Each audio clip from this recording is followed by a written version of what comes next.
तो दोस्तों, जिस टाइम सुपरमैन, बैटमैन, स्पाइडरमैन जैसी सुपर हीरो मूवी का क्रेज था, उस दौर में मार्वल की एक ऐसी हीरो की मूवी आई जिससे ठीक से कोई जानता भी नहीं था। और आज वो टाइम है जब सब इस सुपर हीरो के फैन बन चुके हैं। आयरन मैन ना सिर्फ मार्वल सिनेमैटिक यूनिवर्स की शुरुआत की, बल्कि इनकी वजह से यह फ्रेंचाइजी इतनी हिट हुई। वैसे तो सभी सुपर हीरो फैन इस कैरेक्टर को जानते हैं, लेकिन आज भी कुछ लोगों को आयरन मैन की ओरिजिन नहीं पता। तो आज मैं आपको आयरन मैन की पूरी कहानी शॉर्ट में समझाऊंगा। तो आइए देखते हैं।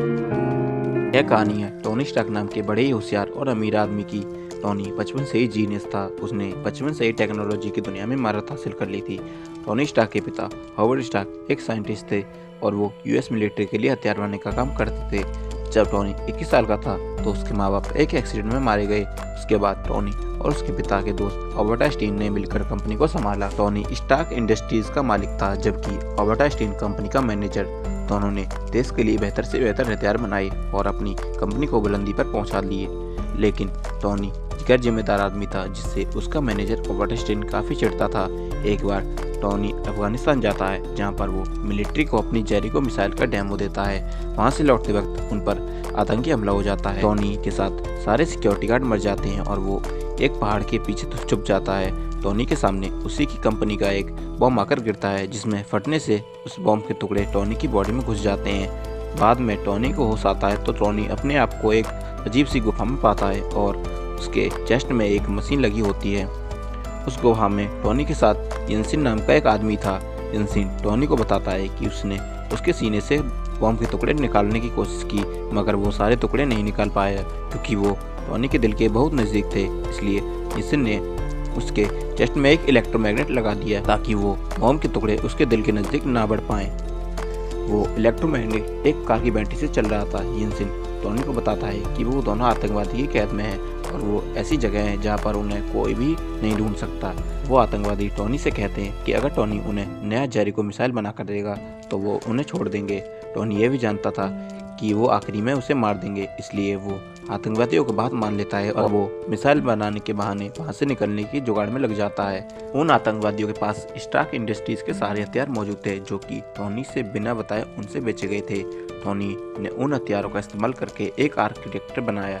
आर्किटेक्टर इलेक्ट्रिक जनरेट करने वाला एक डिवाइस था। इसका इन्वेंशन टोनी के पिता ने किया था। उसके पिता ने एक बड़ा आर्किटेक्टर बनाया था जिससे उनकी फैक्ट्री को पावर मिलता था, पर टोनी ने इसी डिजाइन को काफी छोटे लेवल पर बनाया कि वो उसे अपनी चेस्ट में लगा सके ताकि वो कार की बैटरी से छुटकारा पा सके। उसके आर्किटेक्टर में इतना पावर था कि वो उसके इलेक्ट्रोमैग्नेट को कई सालों तक आसानी से चला सकता था। लेकिन टोनी ने उसे खाली पावर के लिए नहीं बनाया था, बल्कि वो तो इसका इस्तेमाल किसी और काम के लिए करना चाहता था। यंसिन के साथ मिलकर टोनी एक मैकेनिकल आर्मर तैयार करता है, जिससे वो अपने आर्किटेक्टर से पावर देता है। इसकी मदद से टोनी वहाँ से निकलना चाहता था। जब वो सूट को बन जाता है और टोनी उसे पहन रहा होता है तो वहाँ के लोगों को शक हो जाता है और वो हमला करते हैं, मगर यंसिन टोनी को बचाने के लिए अपनी जान दांव पर लगा देता है। टोनी सूट की मदद से कुछ आतंकवादियों को मार देता है और उनके कई सारे हथियार तबाह कर देता है। वहाँ से टोनी निकल जाता है और फिर वो दूर जाकर एक रेगिस्तान में गिर जाता है और उसके बाद उसके सूट के टुकड़े टुकड़े हो जाते हैं। उसके बाद टोनी का दोस्त जेम्स रोड, जो कि मिलिट्री ऑफिसर था,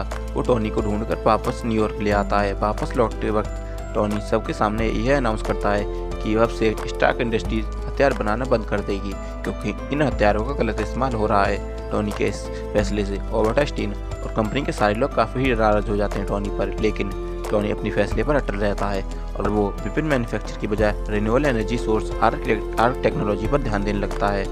टोनी अपने इस छोटे आर्किटेक्टर को सबसे छुपा कर रखता है ताकि उसका गलत इस्तेमाल ना हो सके। फिर वो एक नया ज़्यादा पावरफुल आर्किटेक्टर बनाकर अपनी असिस्टेंट पेपर पोर्ट्स की मदद से अपनी चेस्ट में लगाता है। उसके बाद टोनी कई महीनों तक अपने घर में रहकर एक बहुत ज़्यादा पावरफुल एडवांस आर्मर तैयार करता है, जिसे वो अपने नए आर्किटेक्टर से पावर देता है। टोनी ये आर्मर अपनी प्रोटेक्शन और बुरे लोगों का सफाया करने के लिए बनाता है। कुछ टाइम बाद टोनी के एक चैरिटी इवेंट में जाता है, जहाँ पर उसे एक रिपोर्ट से पता चलता है कि उसके हथियार अभी भी आतंकवादियों को सप्लाई कर रहे हैं, जिनसे वो गाँव में लोगों पर जुर्म कर रहे हैं। टोनी अपना नया आर्मर पहनकर अफगानिस्तान के गाँव में जाता है, जहाँ पर वो कई आतंकवादियों को मारकर उनके हथियार तबाह कर देता है और गांव के लोगों को बचा लेता है। दूसरी तरफ ऑबर्ट आइंस्टीन उन आतंकवादियों से मिलता है जिन्होंने टोनी को किडनैप किया था। दरअसल ऑबर्ट आइंस्टीन ने ही उन आतंकवादियों से ही टोनी को मरवाने की कोशिश की थी, मगर इन लोगों ने ऑबर्टा को धोखा दे दिया, इसलिए वो अब इन सब आतंकवादियों को मार देता है और वो उनसे टोनी का पुराना आर्मर और उसका डिजाइन छीन लेता है।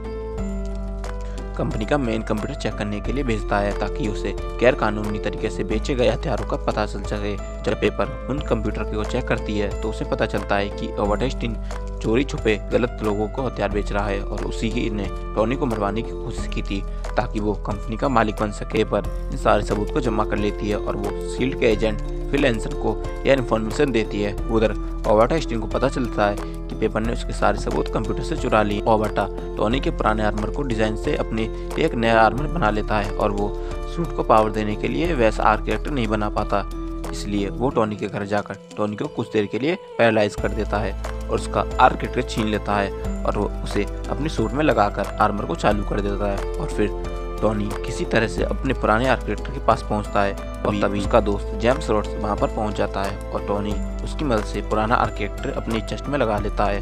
ये पुराना रिएक्टर इतना अच्छा नहीं था कि वो नए सूट को पावर दे सके, फिर भी टोनी अपना आर्मर पहनकर अल्बर्ट आइंस्टीन को रोकने के लिए चला जाता है। उधर पेपर पोर्ट्स के शील्ड के एजेंट के साथ अल्बर्ट आइंस्टीन को अरेस्ट करने के लिए जाती है, पर वो अपना सूट पहनकर सब पर हमला कर देता है। तभी टोनी वहाँ पर पहुँच जाता है और वो अल्बर्ट आइंस्टीन को रोकने के लिए कोशिश करता है, लेकिन उसके सूट में पुराना आर्किटेक्ट होने की वजह से वो अल्बर्ट को आगे कमजोर पड़ जाता है। इसलिए टोनी उसे अपनी कंपनी की छत पर लेकर जाता है जहाँ पर वो बड़ा आर्किटेक्ट लगा होता है और वो पेपर की हेल्प से उस बड़े आर्किटेक्ट को ओवरलोड कर देता है, जिसकी वजह से अल्बर्ट आइंस्टीन की मृत्यु हो जाती है। अगले दिन स्टार्क इंडस्ट्रीज में प्रेस कॉन्फ्रेंस होती है उस हादसे के बारे में जानने के लिए, लेकिन शील्ड के लोग टोनी से मीडिया के सामने झूठ बोलने को कहते हैं। सबके सामने कबूल कर लेता है कि वो ही आयरन मैन है। उसके बाद मूवी के पोस्ट क्रेडिट सीन में निक फ्यूरी टोनी से मिलते हैं और वो बताते हैं कि दुनिया में तुम ही अकेले सुपर हीरो नहीं हो, और वो टोनी से एवेंजर इनिशिएटिव यानी कि सुपर हीरो की टीम बनाने की कहता है। तो दोस्तों, ये थी आयरन मैन की पूरी कहानी। अगर आपको वीडियो पसंद आई हो तो वीडियो को लाइक और हमारे चैनल को सब्सक्राइब जरूर करें। Thank you.